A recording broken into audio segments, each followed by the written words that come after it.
Hello, good evening. Welcome to the view from Vauxhall Road, where it's finished here in our final pre-season game of the campaign.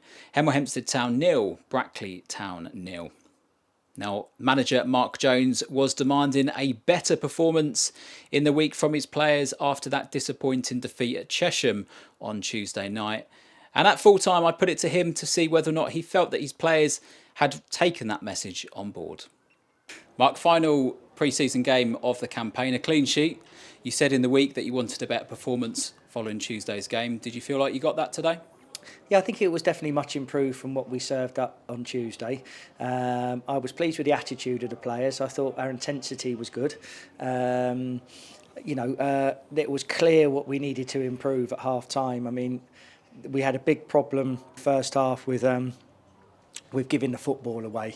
You know, we spoke to the strikers at half time about they must get hold of the football for us because it's very difficult for us to get any type of sustained attacks if the ball is keeping on changing hands all the time, and we were definitely guilty of being loose in possession and not looking after that football, and then consequently we're having to defend when we shouldn't really be.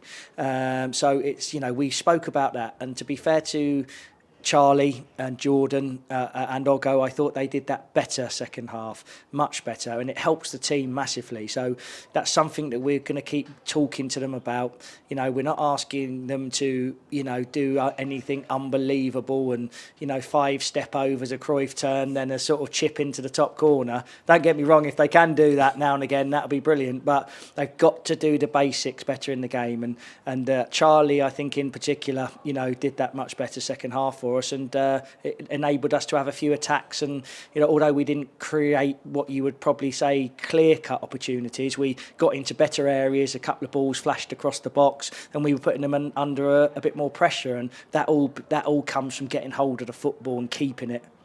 And you said there about having to defend a lot more. Do you take sort of positives from that? That actually there were a few opportunities that Brackley had that the defence stayed resolute and stayed strong.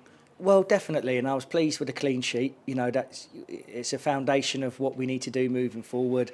Every successful team, no matter what division, will always have a good goals against record. And I was pleased with the back. We've played with a back four today, and they stuck at their task. They kept going. They showed good intensity in their defending, and we are going to have tight games this year.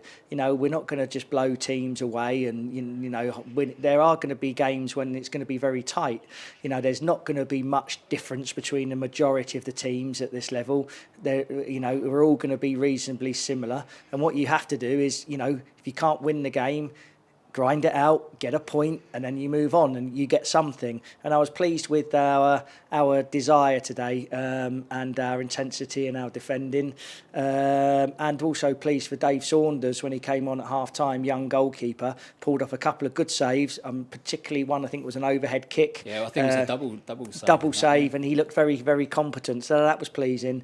Craig King unfortunately just sort of opened his ankle up a little bit at the end of the first half. It was a bit of a under-hit back pass from Bailey Brown, and Kingy had to deal with it, and I think he just opened his ankle, but we're pretty confident it'll be okay for next week. And there were a few other notable absentees from the team today. Is that, we spoke earlier on in the week about some of those players that are not available. Are there some players that perhaps carrying injuries and you just didn't want to risk today? Yeah, I mean, Josh Castiglione pulled his hamstring in training on Thursday, which is obviously a massive blow for us. We've tried to be so careful throughout pre-season and trying to minimise the risk of injury. It was a normal training session, a possession session. He just went to turn and felt his hamstring go, which is disappointing for him and us. So I would think it would be highly unlikely that Josh Castiglione will be fit, certainly in the next week or so. I think Dara Dada will be okay. He got a bit of a dead leg against Bedford, and because he's sort of new to the club and really keen and wants to do well, he's played a little bit on the last couple of games against Bromsgrove and Chesham, when perhaps he shouldn't have done really. But we decided just to leave him today in the hope that he'll be okay next week. I think he'll be fine, and we've obviously know about Dom and Kyle, and Junaid Mead is one that we really want to get back as soon as possible. He had his cortisone injection in his groin on Monday. That needs a week to settle down. Then he can start sort of doing a bit of rehab and a bit of training. So he won't be long, but he won't be available for the Farnborough game next week. And going into that Farnborough game, you've got 2 opportunities now, 2 training sessions. Without giving too much away, what sort of things will you be looking to do in those sessions in order to be ready for Saturday? Well, we've certainly got to work on our ability to keep hold of the football. There were incidents today where we gave the ball away far too often. The players know it. They are good players. You know, they come from, you know, good backgrounds and they're good footballers. But at times we definitely need to sharpen up and keep hold of the football and make better decisions on it. And that's something that we're going to be drip feeding, hammering into the boys over this week about, you know, don't give the ball away, look after the football, make better decisions. You know, that's something that we have to do. If we can do that, it will enable us to get into better areas of the pitch, create more attacks and create more opportunities at goal. As I said at the start of the interview, I thought we did that better second half, but, you know, I'm a pretty honest guy. It wasn't good enough first half, that part of our game. Our ball retention was very, very poor. And, you know, I'm not saying anything here that I haven't spoke to the players about. And, you know, we've got to improve in that area, Dan. So that is definitely a focus for us this week.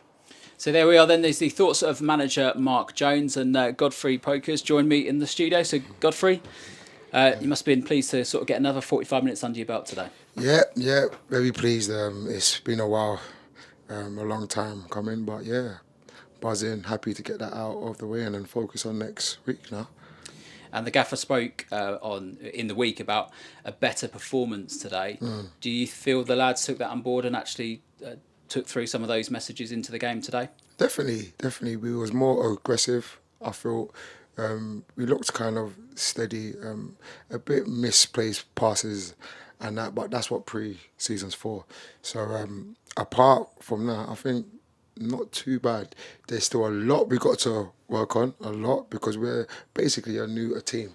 You know, like we got about 10, 12 players, new players that have come in. So it will take a while for the boys to gel, but the boys are looking good and just looking forward to next week, really. And you've been part of teams before in this league where new players come in and get put together. Your experience is really going to come through in the next few weeks, especially as captain. So do you see that responsibility do you sort of thrive on that, or do you see that as a bit of a pressure for you as well? Not really. That's not pressure for me, to be honest with you. I like taking on responsibility on and off the pitch, but especially on the pitch. I'm not too fussed what's going on off the pitch, but on the pitch, definitely taking responsibility. But then it's just not me. Like, there's players that have played around, like Josh, and that they've played higher. They're also experienced players. But personally, I like taking that on, so I'll do what I can to try and get the boys going and get us ready for next week, really. Yeah, and next week will come around very quickly. I'm sure that probably players and managers alike want to get pre-season out as quickly as possible to get those competitive games going. But Farnborough are the visitors here on Saturday. A new team coming up from the division. That doesn't necessarily mean they're going to be pushovers. Definitely. And maybe a couple of lads in the team that team that you know personally. I do, yeah. I know quite a few. I even know the gaffer, the manager. They're going to be a good team this year. There's no doubt about it. They got some decent players, but personally, I feel like if we get our game right, like there's a few tweaks, but if we get our game right, we will do all right. Like, I personally, and I really believe we will do all right, and I've got a really good feeling about this year. I'm not just saying it because everyone does, but I actually really got a good feeling about it. Great bunch of boys, like a few inexperienced young lads, but then there's a few experienced lads, so I think it's well gelled. So yeah, man, we're just all looking forward to it. I'm glad that pre-season's over, because all that running and all that what we had to do, I'm glad that's done out of the way, and now we can fully focus on this week coming ahead. But then again, Farnborough are not going to be a pushover. They're going to be very competitive. they're going to be strong. They're going to be physical. So we've got to battle next week. And finally, for you personally, this must be a really defining moment, having come back from a sort of a long-term injury. You must be doubly looking forward to get going. Oh, yeah. It's been a long time coming for me, man. A lot of ups and downs, but I'm very grateful. I'm very grateful. It could have been worse, but I'm a man of faith, so I'll keep on believing in God and keep on doing what I got to do physically to get myself on this pitch. Like I've said it, my aim is to play every game. Like I want to play every game, so that's what I want to do. So yeah, on a personal note, looking forward to next week. Really buzzing and can't wait to get going. Well, thank you very much for your time. And that's all we got time for this edition of The View from Vauxhall Road. Join us again next Saturday when we host Farnborough here. But for now, goodbye.